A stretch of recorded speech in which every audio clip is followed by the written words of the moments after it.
Hello students, welcome to YouTube channel of Krishi Vidyapeeth. Students, हम लोग पिछले लेक्चर में हम लोग फर्स्ट सेशन पढ़ रहे थे और इसमें हम लोगों ने बात की थी हिस्ट्री और प्री हिस्ट्री पीरियड की, डिवीजन ऑफ हिस्ट्री। तो हिस्ट्री को जो है ब्रॉडली जो है देयर आर टू काइंड्स, दो तरह से डिवाइड किया गया है कि एक होता है हिस्ट्री और एक होता है प्री हिस्ट्री। हिस्ट्री का जो पीरियड होता है उसमें रिटन रिकॉर्ड अवेलेबल होते हैं जहाँ से हिस्ट्री लिखी जाती है। तो हिस्ट्री लिखने के लिए हमें रिटन रिकॉर्ड की ज़रूरत होती है। तो जो हिस्ट्री है it is a written record, वो रिटन रिकॉर्ड होती है, उसी से हम लोग हिस्ट्री के बारे में लिखते हैं। लेकिन जो प्री हिस्ट्री पीरियड है उसमें there is no written record available with us, हम लोग के पास उसका कोई रिटन रिकॉर्ड नहीं है। हम लोग केवल अनुमान लगाते हैं या जो चीज़ें हमें खुदाई से मिलती हैं या किसी और माध्यम से मिलती हैं उनके द्वारा ही हम उसके बारे में पता करते हैं या कोई कंक्लूजन हम निकालते हैं।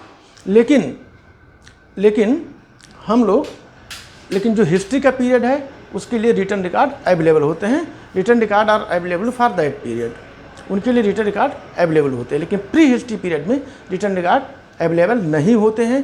केवल जो चीज़ें हमें खुदाई से मिलती हैं, जिन चीज़ों को हम देखते हैं उसी से हम पता लगाते हैं। तो prehistory period is also divided in several age, ये भी कई एज में डिवाइड किया गया है, जिनमें से जैसे अर्ली स्टोन एज है, अर्ली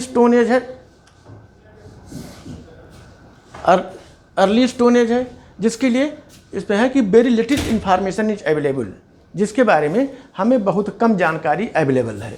जो अर्ली स्टोन एज है, जैसे कि जो स्टोन एज है, स्टोन एज भी कई पार्ट में कई एज में डिवाइड किया गया है। जो प्री हिस्ट्री है उसमें age before the discovery of metal, metal के डिस्कवरी होने से पहले जो एज हैं उन्हें प्री हिस्ट्री में शामिल किया जाता है। इनमें हम अर्ली स्टोन एज की बात करते हैं। अर्ली स्टोन एज में very little information is available, उनके बारे में हमें बहुत ही कम इन्फॉर्मेशन अवेलेबल है, मौजूद हैं। Man use some tools but he did not make them, जो आदमी था वो कुछ टूल्स यूज करता था, स्टोन टूल्स यूज करता था, लेकिन वह उसे बनाता नहीं था। जो नेचुरली उसे मिल जाता था उसी को वह यूज करता था। वह उससे काटना, छांटना, उससे कोई वेपन बनाना या उससे कोई इंस्ट्रूमेंट बनाना वो नहीं जानता था। तो जो कुछ उसे स्टोन मिल जाता था, नेचुरली जो मिल जाता था उसी को वह यूज करते थे। इस पीरियड में जो आदमी था वो एक तरह से वो नोमैडिक लाइफ थी, उसकी लाइफ जो थी नोमैडिक लाइफ थी, मतलब कि वो एक जगह से दूसरी जगह घूमता रहता था। वो कहीं पर एक जगह सेटल नहीं होता था। And he move from one place to another in search of food, in search of water, in search of shelter. वो एक जगह से दूसरी जगह वो मूव करता रहता था, पानी की खोज में, खाने की खोज में, इस सब के लिए वह जाता रहता था, घूमता रहता था। तो इस एज में, न्यू अर्ली स्टोन एज में कोई सेटलमेंट नहीं था लोगों का। जो आदि मानव थे, जो हमारे पूर्वज थे सैकड़ों साल पहले, उनका कोई परमानेंट सेटलमेंट नहीं था, वह एक जगह नहीं रहते थे। इसके बाद फिर आता है old stone as. Old stone as का जो पीरियड जो है मेजर किया गया है, जो मापा गया है, वो है जो एक अनुमान है। इट इज नॉट 100% फैक्ट, ये एकदम पूरी तरह से फैक्ट नहीं है, लेकिन जो इसका पीरियड माना गया है वो माना गया है 2 मिलियन से लेके 12,000 ईयर एगो, मतलब 2 मिलियन ईयर से लेकर के 12,000 ईयर एगो तक ओल्ड स्टोन एज का टाइम माना जाता है, पीरियड माना जाता है। इसके जो हमें अवशेष मिले हैं, जो रिमेन्स हमें खुदाई से या अन्य तरीके से मिले हैं, जो डिस्कवर किए गए हैं, वो जावा में, चाइना में, जर्मनी में, इंग्लैंड में, फ्रांस में, इन सब जगहों पे हमें इसके अवशेष मिले हैं। तो जावा में मिला है, चाइना में मिला है, जावा में मिला है, जर्मनी में मिला है, इंग्लैंड में मिला है। यहाँ से हमें ओल्ड स्टोन एज के प्रमाण मिले हैं, उसके एविडेंस मिले हैं। इस समय जो आदमी था अब वह केव में रहना शुरू कर दिया था, गुफाओं में रहना शुरू कर दिया था। But in the natural caves which are made by nature, जो कि नेचर के द्वारा बनाया गया था, ये खुद नहीं बनाते थे। तो ये अब गुफाओं में रहना शुरू कर दिए थे। मेड स्टोन टूल्स, जो अर्ली स्टोन एज के लोग थे, जो आदिमानव थे या अर्ली मैन थे, वो लोग स्टोन के टूल्स नहीं बनाते थे। लेकिन ओल्ड स्टोन एज में आते आते ये लोग अब स्टोन से काट करके, तोड़ करके, उससे इन लोगों ने अब इंस्ट्रूमेंट नहीं कहिए, वेपन्स कहिए, हथियार कहिए, ये उससे बनाना शुरू कर दिए थे। इस एज में अब लोग कपड़ा पहनना शुरू कर दिए थे। जैसे अर्ली स्टोन एज में लोग कपड़े नहीं पहनते थे, उनके मतलब इतना दिमाग ही नहीं था, इतना ब्रेन ही नहीं था, इस तरह की कोई सिविलाइजेशन डेवलप ही नहीं हुई थी कि लोग कपड़े पहने। लोग जनरली जो है नेकेड रहते थे। लेकिन ओल्ड स्टोन एज आते आते लोग अब जो है एनिमल स्किन पहनने लगे, मतलब कि चमड़े का, जो जानवर मारते थे उनके स्किन को निकालते थे और उन्हीं स्किन से वो कपड़े के रूप में उसका यूज करते थे। लेकिन ये लोग कपड़ा अभी बनाना शुरू नहीं किए थे। केव में हमें कुछ चित्र भी मिलते हैं, कुछ फिगर भी मिलती हैं। उन फिगरों में मैन और वोमेन की जैसे फिगर मिलती हैं, कुछ एनिमल्स के भी फिगर मिलते हैं केव में, जिनमें से जो मैन है, मैन की जो पोर्ट्रेट मिलती है वो पोर्ट्रेट जो है वो एकदम नेकेड मिलती है। लेकिन जो वुमेन की पोर्ट्रेट हमें मिलती है वो मिलती है कि वो उस समय एनिमल स्किन के बेस्ट तक कपड़े पहनती थी, वो अपने शरीर को ढकती थी। लेकिन मैन जो था वो इस एज में कपड़ा नहीं पहनता था, इस एज में कपड़ा नहीं पहनता था। तो अब आप ये कंपैरिजन देख सकते हैं कि अर्ली स्टोन एज और ओल्ड स्टोन एज में क्या डिफरेंस है। उसमें पहले लोग कपड़े नहीं पहनते थे, लेकिन ओल्ड स्टोन एज में लोग कपड़े पहनना शुरू कर दिए थे। लेकिन मेल नहीं पहनते थे, जनरली फीमेल ही पहनती थी। न्यू स्टोन एज के बाद, ओल्ड स्टोन एज के बाद फिर न्यू स्टोन एज आता है। न्यू स्टोन एज में जैसा कि हम लोग देख सकते हैं कि बिगन अराउंड 10,000 एगो। जो न्यू स्टोन एज है वह लगभग 10,000 साल पहले इसकी शुरुआत हुई थी। इसके समय में हमें एविडेंस मिलते हैं, जैसे कि ओल्ड स्टोन एज से भी हमें कुछ एविडेंस मिलते हैं। इसी तरह से हमें न्यू स्टोन एज में भी एविडेंस मिलते हैं। वो एविडेंस नॉर्थ ईस्टर्न अफ्रीका और साउथ वेस्टर्न अफ्रीका से हमें मिलते हैं। तो न्यू स्टोन एज के जो हमें एविडेंस मिलते हैं वो नॉर्थ ईस्टर्न अफ्रीका से मिलते हैं और साउथ अफ्रीका से एशिया से मिलते हैं, साउथ वेस्टर्न एशिया से मिलते हैं। इस समय के जो लोग थे उन लोगों ने तीर और धनुष का इस्तेमाल करना शुरू कर दिया था। तीर धनुष का इस्तेमाल वो दो लिए करते थे। एक तो फॉर देयर प्रोटेक्शन, वो अपने प्रोटेक्शन के लिए, अपनी रक्षा करने के लिए उसका यूज करते थे। दूसरा वो करते थे जंगली जानवरों का शिकार करने के लिए। तो इस समय तीर और धनुष का प्रचलन शुरू हो गया था। लोग तीर धनुष का यूज करके अपना बचाव करते थे और एनिमल्स जो थे उन्हें मारते थे, उनका शिकार करते थे, क्योंकि उन्हें एनिमल के स्किन की भी ज़रूरत होती थी। उन्हें एनिमल्स को खाने के लिए भी उन्हें ज़रूरत होती, क्योंकि फूड ग्रेन्स का प्रोडक्शन इतना अधिक नहीं होता था कि लोगों को उससे काम भर चल सके। इससे बो एंड एरो का यूज इन सभी चीज़ों के लिए किया जाता था। Flax and wool use for clothing. अब इसमें थोड़ा सिविलाइजेशन और एडवांस हो गई, इसमें सभ्यता और संस्कृति जो थी ये थोड़ा और एडवांस हो गई। अब लोगों को लाज शर्म भी आने लगा। अब वो लोग नंगे नहीं रहना चाहते थे, नेकेड नहीं रहना चाहते थे, क्योंकि अब धीरे धीरे उनका जो ब्रेन था वो डेवलप होना शुरू हो गया था। तो अब उन लोगों ने, तो जैसे पहले की एनिमल स्किन के लिए को लोग यूज करते थे कपड़े के रूप में, लेकिन अब लोगों ने फ्लैक्स और ऊल का यूज करना शुरू कर दिया। इन लोगों ने, फ्लैक्स मतलब होता है सन, गांव में इसे पेटुआ कहा जाता है। तो सन का या पेटुआ का और ऊल का, ऊल भी वो लोग नेचुरली ही गेन करते थे, नेचुरली ही उसे अपटेन करते थे। जैसे जंगली जानवरों के जो वो होते थे, बाल होते थे, उन्हीं को ऊल के रूप में यूज करते थे। और या भेड़ों की जो ऊन होती थी जनरली, जो कि प्योर ऊन मानी जाती है, उसका यूज ये लोग करते थे। तो इन सबों का चीज़ों का यूज करके अब लोग कपड़े पहनना शुरू कर दिए थे। अब लोग कपड़ा पहनने लगे थे। Knifes were made from flint and bones. अब ये लोग जैसा कि इसकी शुरुआत ओल्ड स्टोन एज से ही हो गई थी कि अब लोग हथियार भी बनाना शुरू कर दिए थे। जैसे इन लोगों ने चाकू बनाया, फ्लिंट से बनाया। फ्लिंट मतलब होता है एक पत्थर होता है, इसे चकमक पत्थर कहा जाता है, वो थोड़ा शार्प होता है। तो उस फ्लिंट से, चकमक पत्थर से और बोन से, मतलब जानवरों की हड्डियों से, इनसे वो लोग चाकू बनाए, नाइफ्स बनाए। इन लोगों ने चाकुओं को बनाया काटने के लिए। तो मतलब धीरे धीरे अब इनकी बुद्धि का विकास हो रहा था। कहाँ अर्ली स्टोन एज जो था उसमें इनको ये भी नहीं पता था कि स्टोन से हम कैसे बनाएं, हम वेपन्स कैसे बनाएं, टूल्स कैसे बनाएं। लेकिन थोड़ा सा डेवलपमेंट हुआ ओल्ड स्टोन एज में, और फिर उसके बाद थोड़ा सा और डेवलपमेंट हुआ न्यू स्टोन एज में। इस समय houses were built from human dogs. जैसा आप देखें कि जो ओल्ड स्टोन एज था, ओल्ड स्टोन एज में लोग एनिमल स्किन के कपड़े पहनते थे, लेकिन अब लोगों ने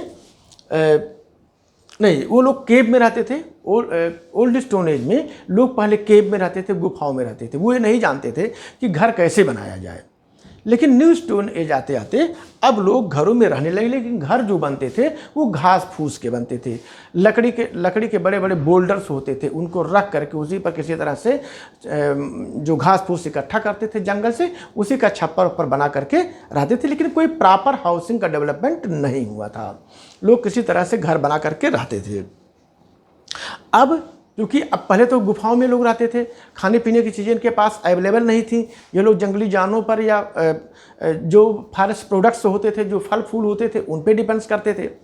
तो अब लेकिन अब जो न्यू स्टोन एज आया, अब इसमें लोग जो है वह खेती बाड़ी भी थोड़ा बहुत शुरू कर दिया था।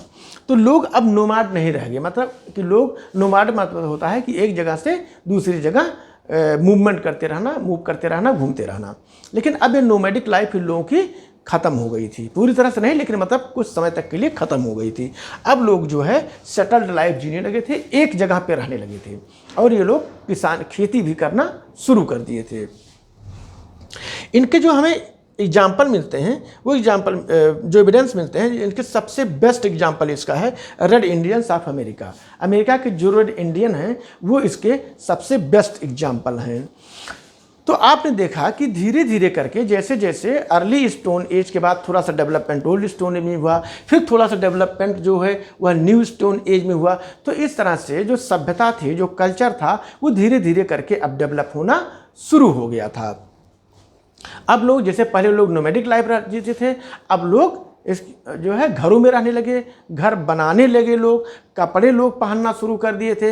हालांकि कताई और बुनाई का अभी उतना इन लोगों को नॉलेज नहीं था, लेकिन फिर भी ऊल से और फ्लैक्स से ये लोग बुनाई उनाई करके कपड़े बनाने लगे थे।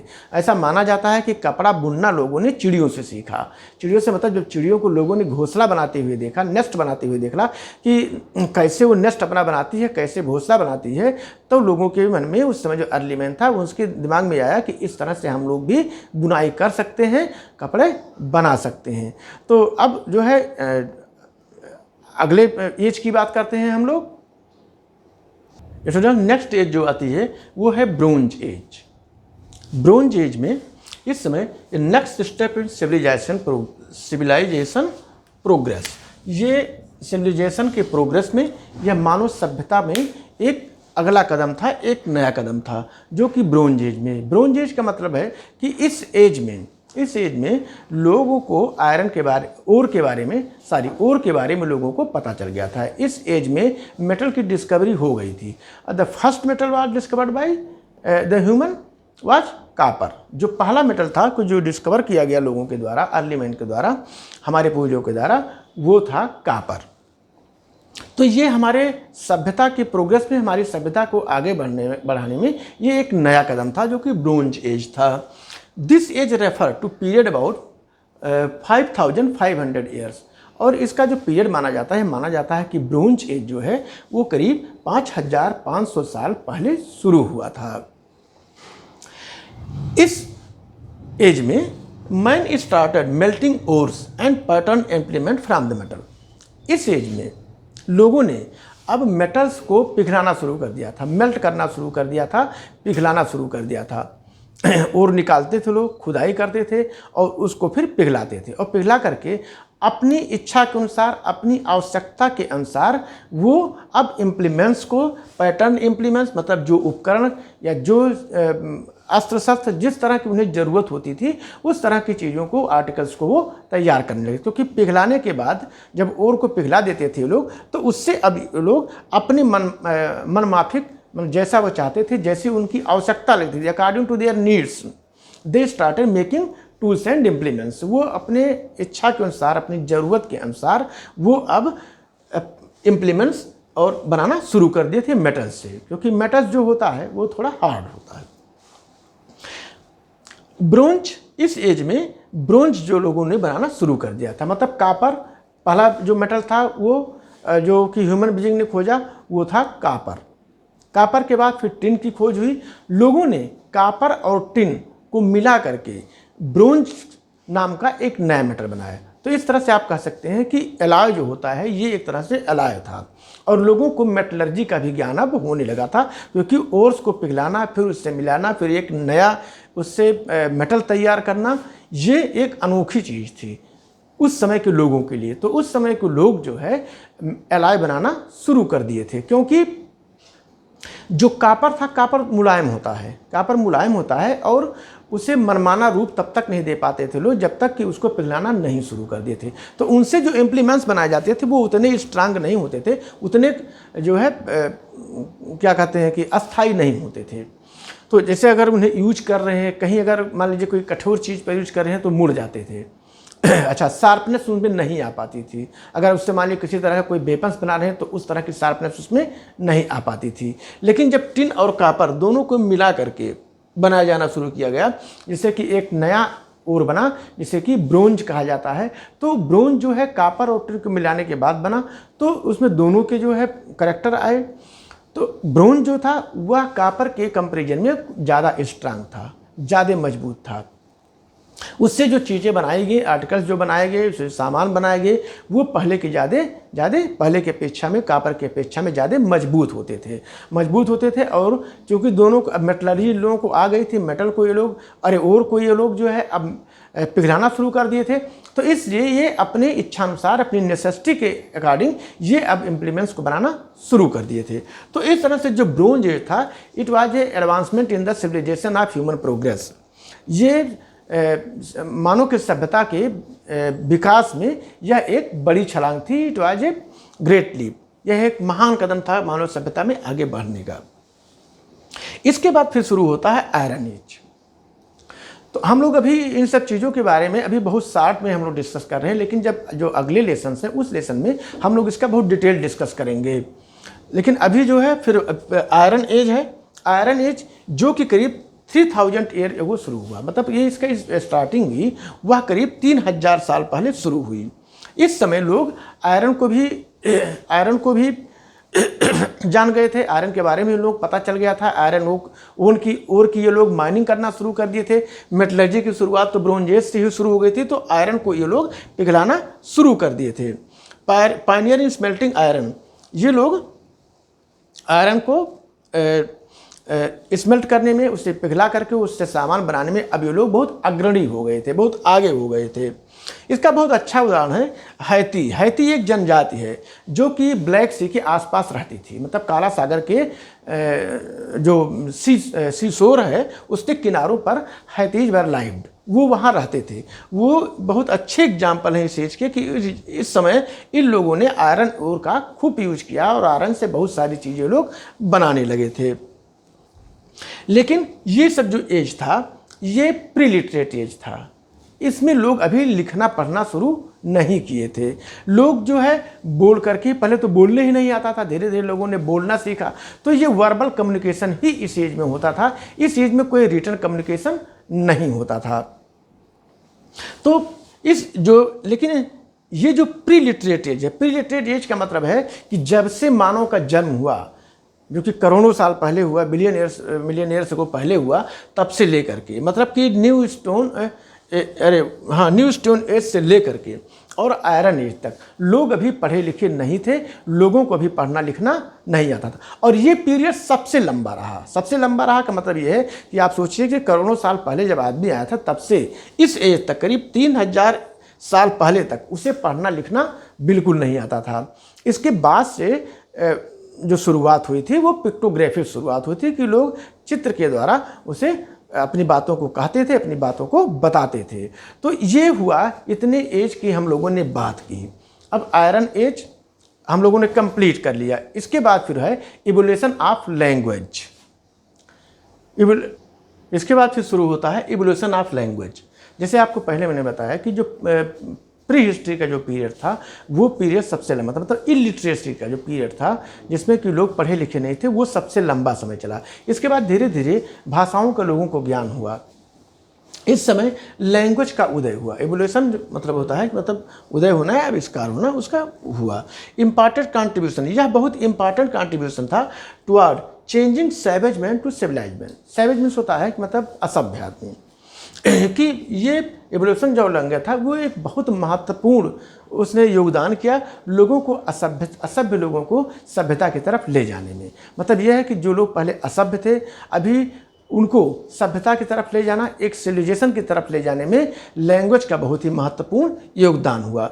और पहला इसमें जो यूज किया गया, पहले लोग इसे पिक्चर के रूप में यूज करते थे। मतलब जब उन्हें कुछ कहना होता था तो वो उस समय अल्फ़ाबेट का ज्ञान लोगों को नहीं था। उस समय अल्फ़ाबेट का इन्वेंशन नहीं हुआ था, डिस्कवरी नहीं हुई थी, लोग जानते नहीं थे कैसे अपनी बातों को एक्सप्रेस किया जाए, कैसे अपनी चीज़ों को बताया जाए लोगों को। तो अभी जो है अक्षरों का ज्ञान लोगों को नहीं था, अभी अल्फ़ाबेट का ज्ञान लोगों को नहीं था। तो पहला जो स्टेप था एवोल्यूशनरी लैंग्वेज में, ये पहला स्टेप था कि use of picture, direction in this direction was the picture. पहला स्टेप जो इस दिशा में था वो था पिक्चर, कि मतलब पिक्चर के द्वारा लोग अपनी बातों को, चित्रों के द्वारा अपनी बातों को लोग बताते थे।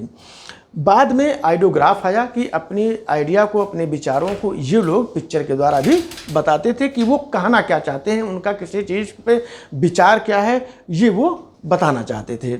फिर बाद में आया फोनेटिक एंड अल्फ़ाबेट, ये बहुत लास्ट में आया। मतलब कि ध्वनि, फोनेटिक से मतलब होता है कि आवाज़ निकालना, जो उनसे प्रोनाउंसिएशन है उसके बारे में, और अल्फ़ाबेट जो अक्षर हैं वो सबसे लास्ट में आया। तो इस तरह से धीरे धीरे करके लैंग्वेज का विकास हुआ, धीरे धीरे उसका विकास हुआ। हम पिक्चर से शुरुआत किए, पहले हम कुछ बोलना कहना ही नहीं जानते थे, बाद में पिक्चर के द्वारा हम अपनी बातों को कहना शुरू किए, अपने विचारों को हम लोग आइडियोग्राफ के द्वारा लिखना शुरू किए। उसके बाद फिर हम लोगों ने ध्वनियों के द्वारा, मतलब क्या आवाज़ क्या निकलती है उसका यूज हमने किया, अल्फ़ाबेट का यूज हमने किया, लास्ट में सबसे अल्फ़ाबेट आया। और आज आप देख रहे हैं कि हम लोग लिखने पढ़ने के मामले में कितना आगे हो चुके हैं। तो ये क्रमिक विकास था, ये इसका विकास जो है धीरे धीरे हुआ, एकाएक किसी चीज़ का विकास नहीं हुआ। अब जब से लिखने पढ़ने का काम शुरू हो गया तभी से हम हिस्ट्री के बारे में जानते हैं। ये तो जो पीरियड था ये प्री हिस्ट्री का पीरियड था, जब लोग लिखना पढ़ना नहीं जानते थे। लेकिन जब लिखना पढ़ना लोगों को आने लगा, लोग अपनी बातों को माध्यमों से, कभी अल्फ़ाबेट से तो कभी पिक्चर के माध्यम से जब लोगों ने लिखना पढ़ना शुरू किया, बताना शुरू किया, तब हम लोग जो है हिस्ट्री के बारे में जाने, क्योंकि हमारे यही रिकॉर्डेड एविडेंस थे, यही हमारे रिटन एविडेंस थे। तो इस लेक्चर में इतना ही, फिर नेक्स्ट लेक्चर में हम लोग और जो है पीरियड ऑफ रिकॉर्डेड हिस्ट्री के बारे में बात करेंगे। That's all, thanks.